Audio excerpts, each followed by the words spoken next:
It was a gray morning in Franklin town.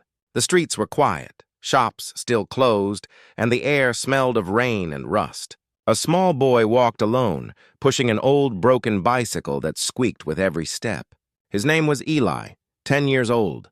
Torn shoes, faded shirt, but eyes full of quiet strength. He wasn't going to school like other kids.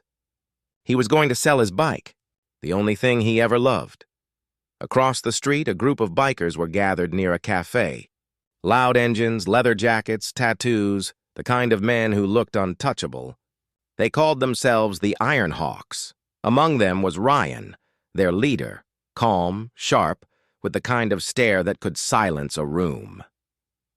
When Eli passed by, Ryan noticed him struggling with that old bike. Something about the boy's face caught his attention. "Hey, kid," Ryan called. "Where you going with that thing?"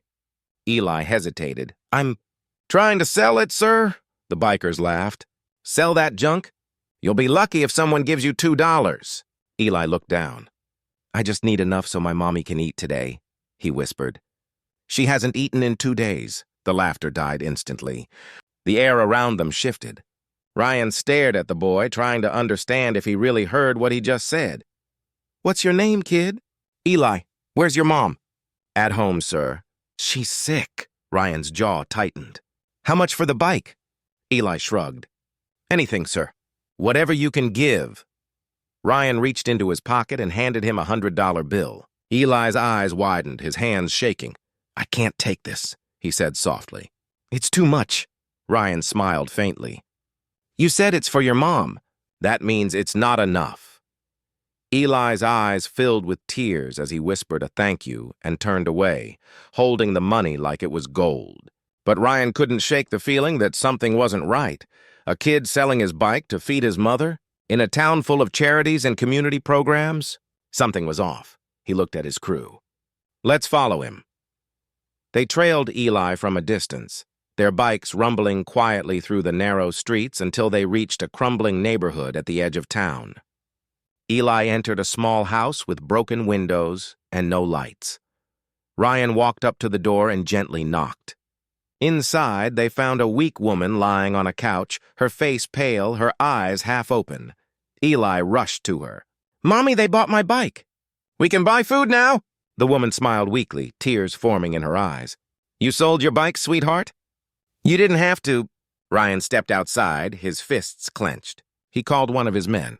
"Find out who owns this place and why they're living like this." Within an hour, the truth came out. The house was fully paid for a year ago. Eli's father had died, leaving behind an insurance fund meant to support his wife and son. But the money never reached them. The man who handled it, the mother's brother-in-law, had stolen every dollar. Ryan's voice turned cold. "He took money from his dead brother's family?" The biker beside him nodded. "All of it. That night, the Iron Hawks rode out together. They didn't need weapons, just the truth." Ryan exposed everything. The stolen documents, the fake signatures, the fraud. Within hours, the man was arrested, his accounts frozen, and every stolen cent returned. The next morning, Eli woke to the smell of food for the first time in weeks.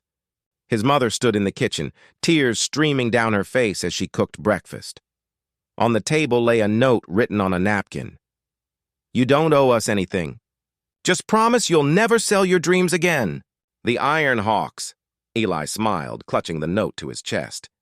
The old rusted bike sat beside the door, shining faintly in the morning sun. He didn't sell it anymore.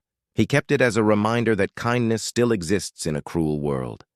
And somewhere, the roar of Harley engines echoed through the streets, not as a sound of fear, but of justice, because sometimes heroes don't wear capes. Sometimes they ride